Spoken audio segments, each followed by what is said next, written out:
What is going on, everybody? Welcome back to the channel. After Sound here, bringing you Splinterlands content every single day. We also stream right here on this channel every Tuesday, Thursday, and Sunday morning, so come by and say hello. This video is also brought to you by my music. Since we don't do any sponsorships here on the channel, I'll go ahead and shill that. It is available anywhere you listen to music or stream music under the name After Sound, of course. So check it out. Let me know what you think, and I appreciate the support. Okay, so I'll give a shout out to Tales from the Cryptmancer here. If you guys don't follow his channel, please make sure to go check it out. Super cool dude, covers a lot of Web3 games. And on a recent live stream, Cryptomancer or Tales from the Cryptmancer put out like a question. Was like, here's a challenge, here's a video idea. So I'm taking you up on it. What is a card? Right, name a card or any cards that have gone up in value during the Chaos Legion era. Right, so since Chaos Legion came out. And the truth of the matter is, you know, I'm going through modern format, and there's very few cards, if any, that really fit that bill, right? You can see like Inevitable is up, right? One of the probably key meta cards here. You can see maybe some of the promo cards for Rebellion, even though, you know, Mantaroth has definitely come down in price. So has Grimbardoon Smith. This used to be like $5, but a lot of this stuff gets balanced over time, right? So what I actually want to cover in this, right? Because sure, we can go through card by card and see like which ones actually held their value, but the broader thesis that I want to cover here is, and I know this is going to piss off a ton of people, but hey, you know what? I'm on a streak right now with videos. So the way that the system is currently designed, are cards even meant to hold their value and go or even go up in value? Now, what I mean by that is we have a, you know, modern format and then a wild format, right? So as it stands right now, and this is not even a good time. The next time a core set comes out, it's going to be a better place to really explore this.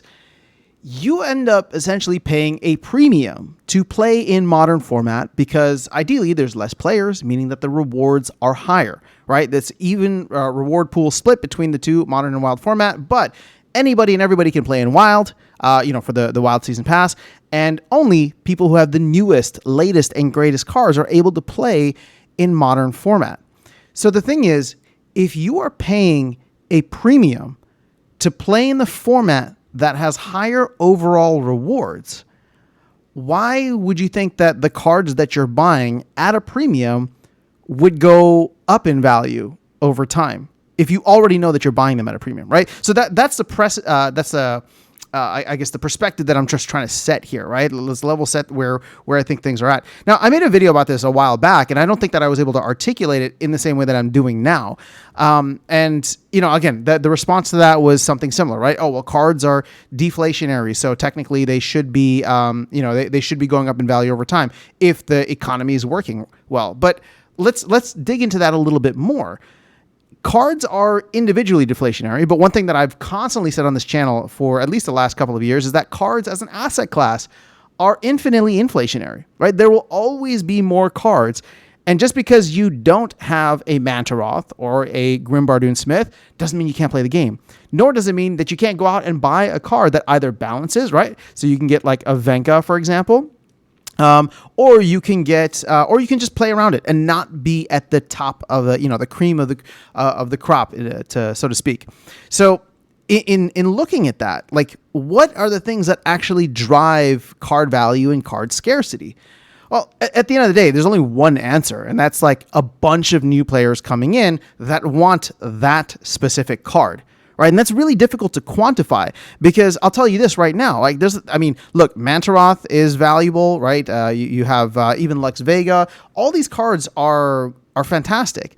But with the way that the game is designed from a format perspective, right? So in order to play in the high paying format, modern, you need to pay a premium on these cards. And then once those cards move to wild, they're kind of, you know, treated like every other card.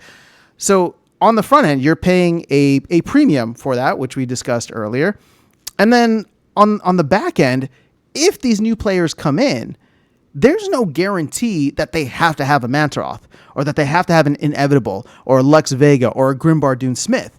Many times they can just get around without it. And if they're winning and earning enough, then like every player's individual journey is different and unique to them, right? It's just like, look at me, for example. I don't have all the cards that I would love to have or that I would want to have, but I play with what I'm able to, responsibly finance, right? So I play with whatever that is, and I'm happy with the rewards that I get. I'm earning 4 to 5 SPS 4 to 6 SPS roughly per battle. I'm playing in Wild, and I still enjoy the game for what it is. Now, here's the thing. Do we want more players coming in, and therefore you get kind of like a wide variety of different types of players? Absolutely, because what you would want at the end of the day is or are players that come in that are collectors, that want everything and they want to play at the top levels, right? Let me go ahead and close this for a second. So you want players that are going to be, competing at the highest levels, and therefore even if they don't necessarily need a card, or even if they don't necessarily like need a card, they're still going to grab it just to have it. You know what I mean? So I don't know. I'm just looking at this from the way that it's designed. And I'm not trying to say that we should change the design or that the design is bad. I'm just trying to take an honest look at this and get your opinion, get your perspective on, is the way that the game is designed right now in terms of modern format and Wild format, the way that the reward pools are split, the way that we have everything set up, like, do you genuinely believe that card values are meant to go up over time if you're buying them at a point in time when they are at their premium? And whether that is promo cards that you're buying right from the store, right? Or shortly after they go on the secondary market, or you're buying packs, right? $4 packs. I mean, look at it right now. You can go and buy packs off the secondary market, and that estimated value is going to be at whatever. But we all know that it's at some point, right? At some point, Rebellion is going to go into Wild format. And so what does that mean for Rebellion value? I mean, hell, look at Chaos Legion. Chaos Legion is already down a lot, but what happens when that goes into Wild format? I mean, we saw it with Rebellion. With Untamed. So why would we think anything different of the upcoming sets? So again, this is more so just a design question for you. This is not like, cards are deflationary, so they're meant to go up. Yeah, I mean, I get that argument. It's just we haven't really seen it.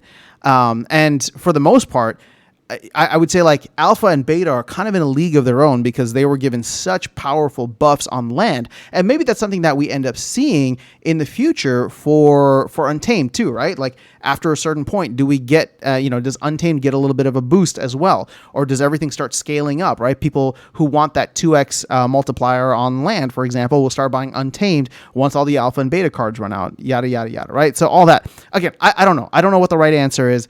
All I'm saying is that the way that I see this designed, and I made this argument, months ago, and I'm making it here again, but the way that I see this designed is that it's not meant for card values to go up. So again, I'm not saying this to be negative by any means, but I am saying this as a way to like think through, like, if people are coming in, what is it that you are signing up for? If you're playing, like if you're buying these cards to play with them and to have fun with them, and they hold some value, right? That you can sell them, months, years later and still get something for it. That to me actually represents, my Magic the Gathering in Pokemon days, right? Where like the actual physical analog of this digital card game that we have, where it's just like, I bought all these cards. I paid the pack prices for, in order to have the cards. And I don't know where the card values are at right now, but I'll tell you this. I don't think that the card values, unless it's like a premium card, right? A promo card or gold foil or something. I don't think those cards are valued more today than they would be back then. Now, maybe because of the fact that it's a mature marketplace for something like Pokemon or Magic the Gathering or any kind of physical trading card, there is a nostalgia. There is a very mature marketplace for collectors that we clearly don't have here, right? 1,000 players, 2,000 players, 3,000 players. That's not enough. We don't have people who just want to collect the cards to collect the cards. And keep in mind that this is still very much not just a new and not mature marketplace for this, but it's also exists in like a Web3 space that attracts people who are trying to make money and not being collectors for the sake of being collectors, right? So it's a very different mindset. Now, I think we'll get there eventually, but what does it look like until then? I think it looks like people spending a premium on cards when they first come out because they're part of the meta, they're crucial to the meta, and those cards going down in value over time because they lose utility either by moving to Wild format or getting balanced with another card coming in and somewhat nerfing them, or new players coming into the game that just decide that, that card is cool, but I don't need it in order to play. So again, I'm not saying that all cards are going to go down, but I am saying probably a majority of them are going to go down because of the way that the system is designed. And I'm going to stress, I don't think that that's a bad thing necessarily. I'm just saying it is what it is. And if you have a better way to design the system, let's close out the video with this, because if you have a better way to design the system so that card values always stay the same or go up over time, I'm very curious to know. Because in my opinion, the way that the team is doing it right now, albeit very slowly and frustratingly, is with land. And hopefully we'll get to that point where, I think Chaos Legion is going to end up being the land set. So hopefully we'll get to that point where everybody's going to be fighting over Chaos Legion cards to get their land up and running. But until we get there, we're not going to see that, right? We're not going to see it because the way that the system is designed from just the trading card game, there's not enough utility there. So land is what the team has planned, right? Land is what the team is trying to do to give utility to those older cards and help them maintain some value. But again, we all know where land is at and where it's not. So, that's just kind of the natural state of things at this point in time. And I think anybody coming in to buy cards should recognize what the state of things are when they're buying these cards. So again, let me know your thoughts in the comments below. I'm just very curious to see how people would address this in the short, medium, long term if you disagree with my thesis. And again, I think that there is a solution. It's land. Matt said this multiple times. We're just not anywhere close to that yet. So that's all I have for you guys in this video. Let me know your thoughts in the comments below. Otherwise, I will catch you all in the next one and see you around the game. Take care.